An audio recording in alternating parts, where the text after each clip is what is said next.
Hi guys, and welcome to another video. Today we're at Vintage Prescott with the VSCC. We're not doing a video on Oslo this weekend because we're busy watching some racing and also getting some tips from some of the Austin 7 Ulsters who are here. So we're going to have a good look round and see what we've got. We may well go and have a look at the Bugatti Trust while we're here as well, so enjoy!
And the paddock, as you can see, was an absolute delight. It's a lovely little Austin special down on the left here. Inspiration for the Pathfinder pedal car. Fraser Nashes, Bentleys, Austin 7s, and a real hive of activity. People working and preparing the cars ready for racing and really letting the audience explore them. And there's a good few aero engine cars here as well. We'll see some of those as we walk around the paddock. So just coming down past the end of the vintage cars, you see a nice few Nashes there, and then moving into the Edwardians. These are aero engine monsters. If you just look at the size of the exhaust on them, and even the chain drive on this look wider than my finger. Obviously needed to handle the power that puts through, and certainly the torque, but the size of the headers on that. And as we walk across into the top paddock, here's some of the Austin 7s. Ivan Dutton is with his Samson, moving down with some Nashes on the left. Really lovely collection of cars up here.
So here the car's forming up, ready to go out on the hill.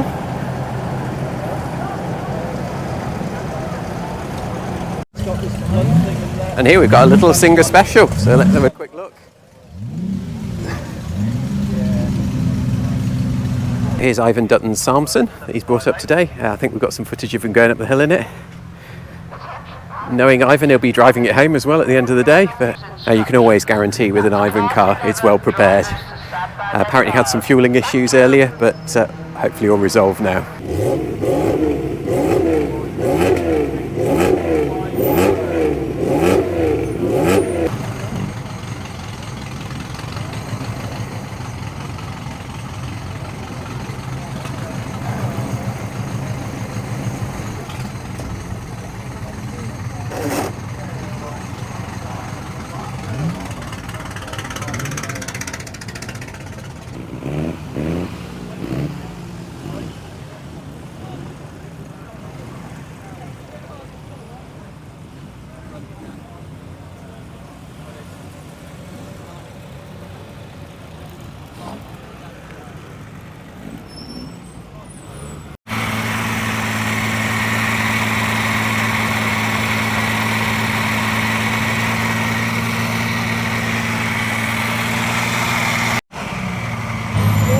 And that was a very noisy ERA.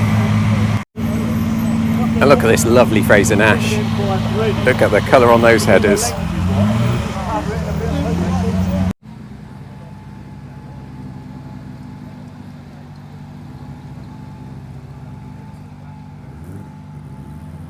There's always a car at a show that captures your attention, and actually for me it was actually this GN.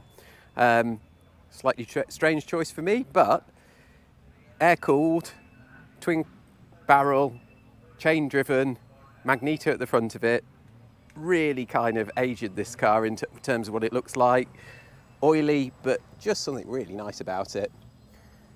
If you look at the inside of the seats, well worn, really tight in there, not much space to move, but what a cracking car. And of course the Cyclops eye that a lot of these GNs have. Oil everywhere, but obviously a well engineered piece of kit.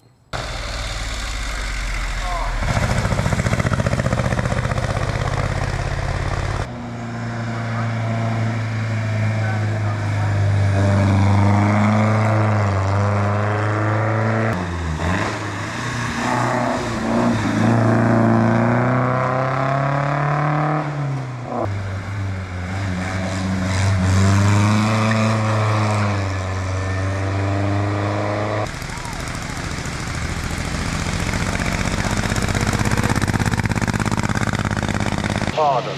It's made it to auction. Turning into auction now. Well, impressively consistent. So we're back to the afternoon now, and actually we've had a downpour of rain over lunch, so could make for some interesting hill climbing. Probably not the times that people were getting this morning, but it has dried up, so hopefully getting better over the afternoon.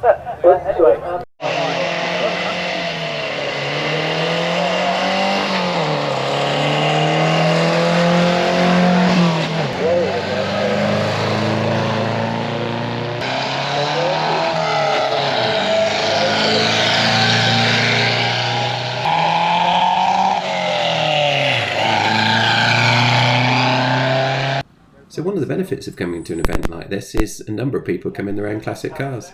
So the main car park at the start of the hill climb is full of people's classics. Some old BMWs on the right, and a real mix of probably the more polished and cherished cars rather than the race cars on the other side. A lot of very, very shiny classics in here. Big stand of Rileys on the right hand side, all grouped together. Nice to see all the cars together. And it's been such a lovely weekend. Everybody's brought the classics out. We have had a little bit of rain today, which luckily they've managed to cover the cars up for. But really nice to see all these cars being used. And actually a real mix of age of ownership as well. One of the things you really notice at the event, there's a number of young female competitors, young male competitors, and really enjoying these old classics. Nice little Austin 7 Nippy here. Don't see many of those around now. And one of the main sponsors of the event is Bonhams.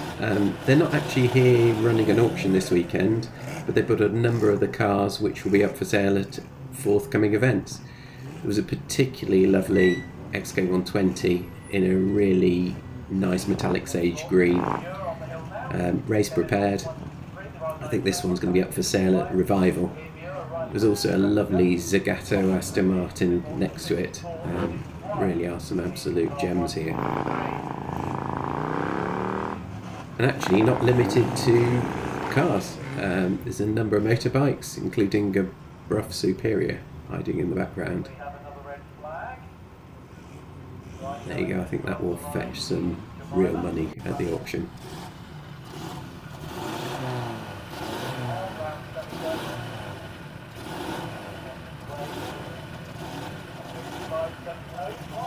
And of course, being a VSCC event, you've got to have some Edwardian as well. So there's this really old Star, and this is when cars were really built with luxury. Plush leather seats, and look at the amount of brass everywhere on it. This is a very nicely restored car.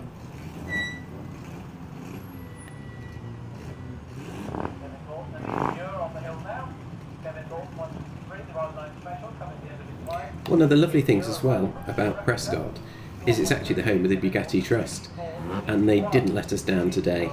It was free entry for all members who attended the event. A nice display of owners' Bugattis outside, and then inside it really is worthwhile coming to visit this. When you enter, you see these amazing models made from Meccano, which are fully operational.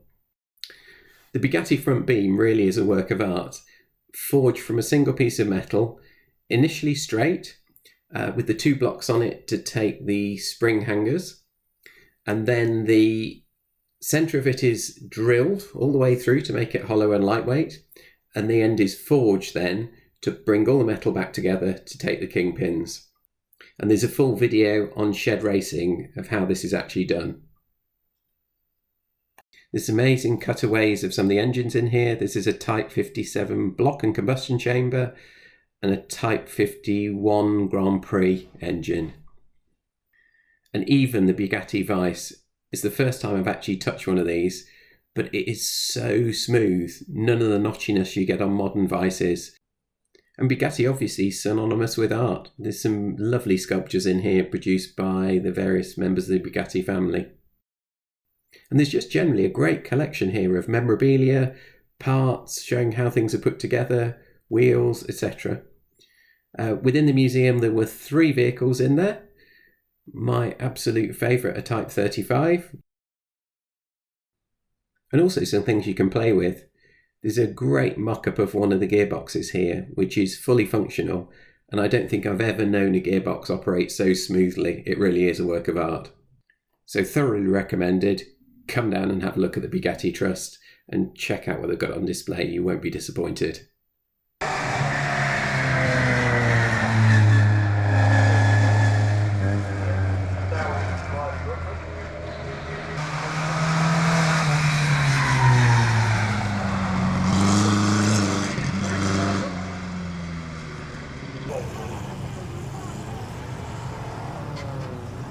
So the Scout is now away after a bit of a false start.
And also, what would a car event be without some trade stands? So there's a great set of retailers here. You can buy a car for £7,500. I particularly like this stand. All your vintage parts here, including bonnets. But actually, this took my eye. A Bugatti radiator. Not sure it's in my pocket money to buy that one. Some great stores with some books and automobilia on. A number of car parts, including a lot of the brass components, regulators, magnetos and things like that, and also some vintage luggage to go with your car. Plenty of chrome, certainly you don't see at today's auto jumbles. So over here, really good selection of parts on here. Spotted a few Austin 7-bits on it, which I'm getting used to know now. You can see the fans there just in front of us. But nice to see that this stuff's all available and selling well actually.